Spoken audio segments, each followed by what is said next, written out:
Hello and welcome back to another episode of a weekly Waypoint where, boy is there a lot to talk about this week. But first of all, it's Spelunky 2. I thought I'd mix things up a bit, and I did used to make a series called the Roguelike Ramble, mostly in Spelunky 1, where I would do the daily challenge. And that's what I'm going to do here. My original plan, as you may have seen in this recording, was to do some seeded runs, but I didn't realise you have to unlock those. I was going to do like Kritigri or like Weekly Waypoint 196 or something, but never mind, another time. I'm not going to talk too much about Spelunky 2 itself today. It's a fun game. It's on Game Pass. I bought it on PS4 when it came out. Didn't play a lot of it because I bought my Xbox very shortly afterwards, and so this feels very serendipitous, and I do love me some Spelunky, so maybe expect some more Spelunky 2 content on the channel sometime soon. Actually, definitely expect it sometime soon. It's already been scheduled. It's a thing. Microsoft bought Activision Blizzard. I can't imagine a more seismic piece of news to hit my personal sphere of gaming interest, considering, as you may well know, I have a storied history with World of Warcraft and Overwatch and Diablo, you know, those Blizzard franchises, and I also have, in the last year or so, become a very happy Xbox gamer. So this is like the two main... This is like an intersection, basically, of like my two main gaming interests. Or I don't know if Blizzard games really count as a main interest at the minute, because I really haven't played any for a few months now. I think I played some WoW a little bit recently, a few months ago, but anyway, that doesn't matter. If this news interests you at all, I'm sure you've already heard people talking about it. I do think I have a bit of a unique spin to add to this, or at least I haven't heard anyone else talking about it, but first of all, let's get the first impressions out of the way. When I refreshed my Twitter feed, my jaw fucking dropped. There's a lot of things to consider here, and a lot of people go like, oh, is this good? Or is this bad? Like, we want to know your opinion.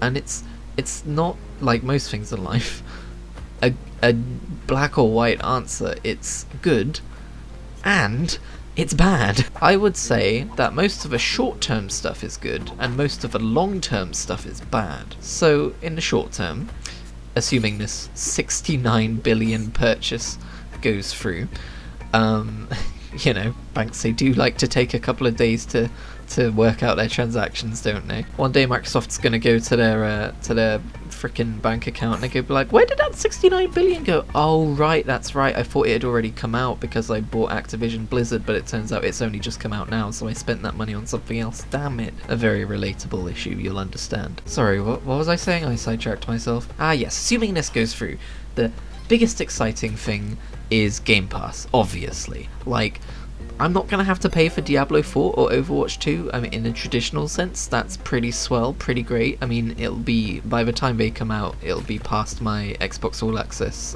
deal, which gives me Game Pass alongside my Xbox for like £20 a month. But I'll probably just start paying for Xbox Game Pass Ultimate at that point, and it will feel like I'm saving a £5. Also, I'll be able to pause it if I don't use it, which will be handy. Can't do that right now, because it's credit, but luckily I am using it quite a damn lot. But yeah, it's nice that I'm not going to have to pay for those games. But the main thing I've been thinking of is the Activision titles, like Call of Duty, a game which in the past I've always found to be very fun, but never fun enough to bother purchasing myself. So for instance, I played some of Call of Duty World War II when it hit PlayStation Plus, and I had a good time. I did buy Black Ops back in the day. That's the most multiplayer COD I ever played. I'm really not a big COD dude. I just think that the multiplayer gameplay is fun, and I would be excited to get quite a large back catalogue, one would assume, of Call of Duty games to kind of like just mess around in and have fun with. Then of course there's Crash and Spyro, which I would be a little bit more excited about had I not already bought the Crash Insane trilogy, the Spyro Reignited trilogy, and Crash Team Racing, and also those first two again on Xbox. yeah, I did that. But I'll be able to play Crash Team Racing on Xbox at least, which I played a lot of on PS4. But, you know, that's a smaller fry. There's all these... Oh my god, I just realised I'm going to be able to play Tony Hawk's Underground. Tony Hawk's Pro Skater 1 and 2 HD, or whatever they called it. I think it was just 1 and 2, wasn't it? I bought that on PlayStation 4, I played a lot of that. This is basically just me going, oh, I can play games I've already played before, but again, on a new platform for achievements, which is always something I enjoy. Sorry, what I'm trying to get out of my mouth here is that there are a ton of IP that Activision own, most of it locked in a vault, doing nothing while its developers work on Call of Duty games until perpetuity, and that might be about to change, so that's exciting. Of course, the other and arguably larger, not even arguably, I mean, it's video games versus lives. The biggest win out of this is that they're gonna probably be changing the culture in Blizzard and actually flushing out the horrible people. In fact, we've already started to see some of that happening.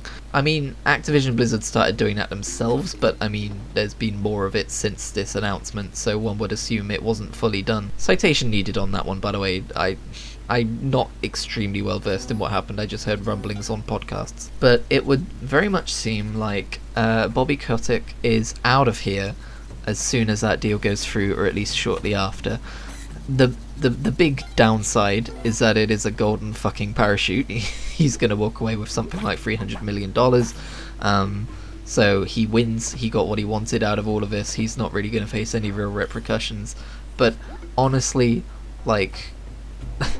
he lives knowing that millions of people know that he's a scumbag, so I hope that weighs on him and makes his money taste just a little bit sour. And also, he's already got millions, so hopefully an extra 300 million isn't exactly going to make his life probably making him walk away happy, though, isn't it? But let's try not to think about that. Let's just try to think about the fact that he'll be walking away. Probably. I'm so excited to see what Blizzard can become, and it...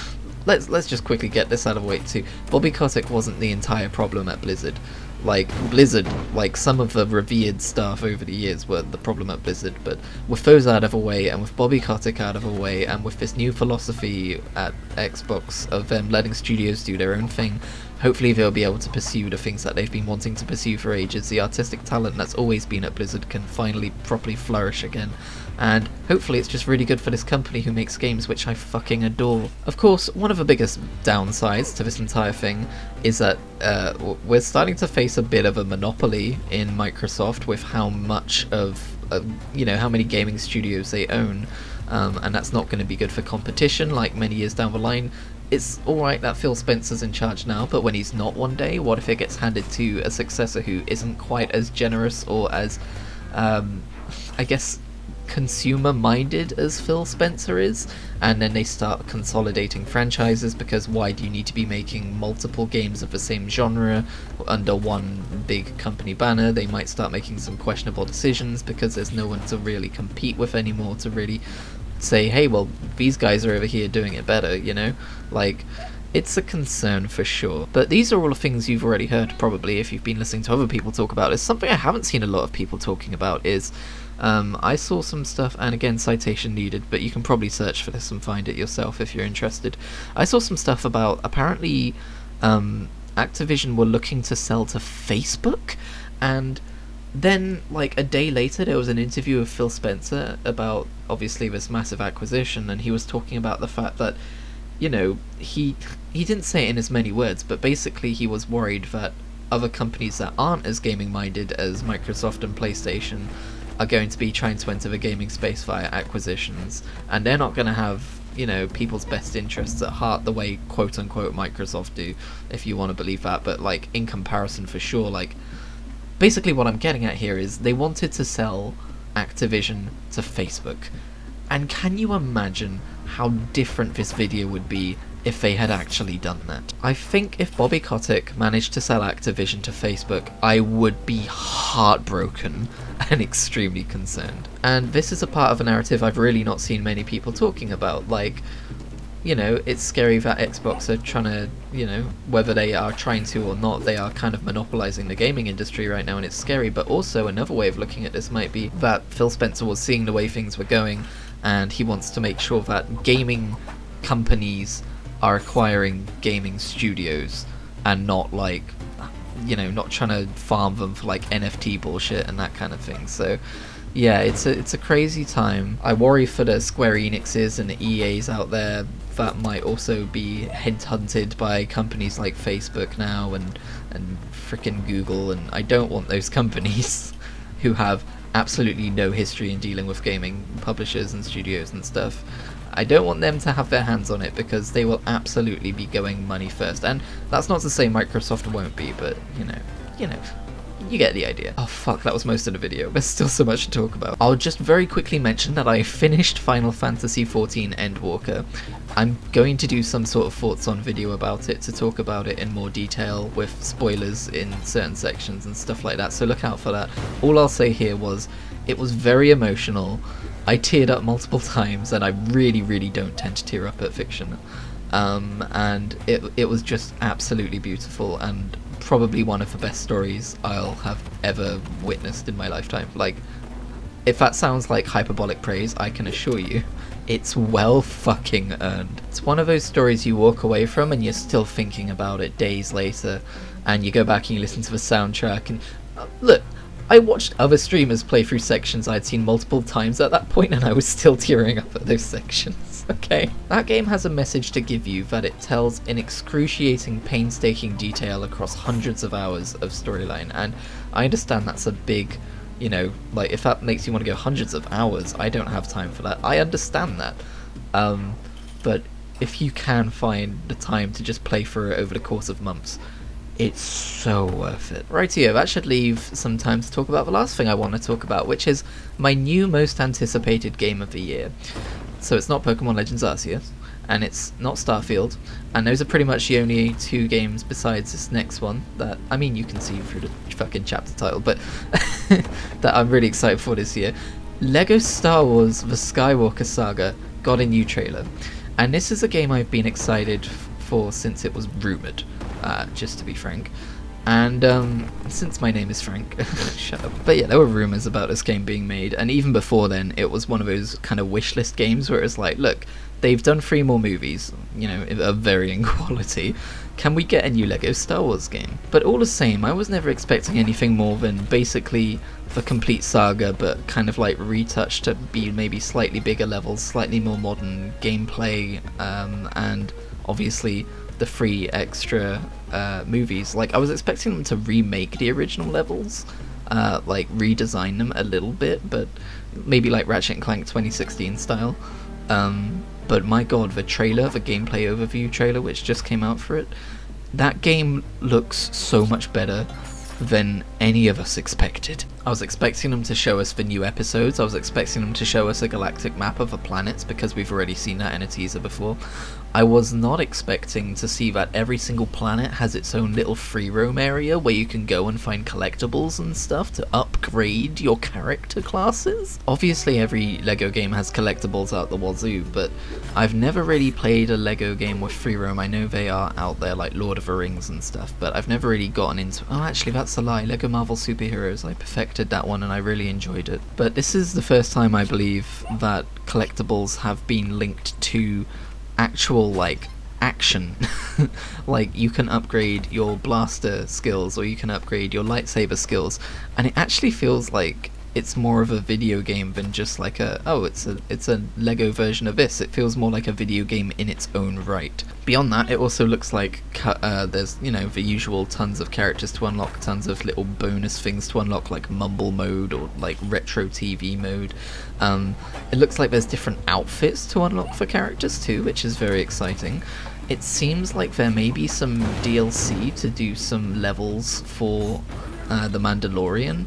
That's what people have been saying, but I'm not sure if that's been confirmed yet. I would really be happy if that was the case. Basically, I'm just getting Ratchet & Clank vibes out of the entire game, and given that I don't have a PS5 and wasn't able to play Rift Apart, that would be an extremely welcome direction for the game to go. 3D collectathon platformers have definitely been having a resurgence in the last few years, so it makes sense that they would pull some more efforts into some more development effort into making this game the biggest and the best thing that it could possibly be. And I'm just so delighted that they've actually taken the time to do that. So yeah, those were the three main topics I really wanted to talk about today. Given that we still have a couple of minutes, may I interest you in Nobody Saves the World? It's a game which just came out on Game Pass. It's an action RPG. I guess I would call it a Diablo-like, but the combat's quite basic in just the general way that you attack people with like your basic attacks and stuff. But the premise is that you can shapeshift into these different unlockable forms, and each unlockable form has its own combat styles, its own upgradable paths. You know, so like there's an archer, there's a knight, but then there's also a horse. You start the game as a rat. They do different kinds of damage, there's different kind of dungeons where you need to do the different kinds of damage, you swap between them on the fly in the middle of combat. It's really good. If you've got Game Pass, do yourself a favour and go and check it out. After playing Spelunky 2 and realising that deaths like these are an all too common occurrence. Not that I was really trying for the last few runs, I just needed to fill time. Bye!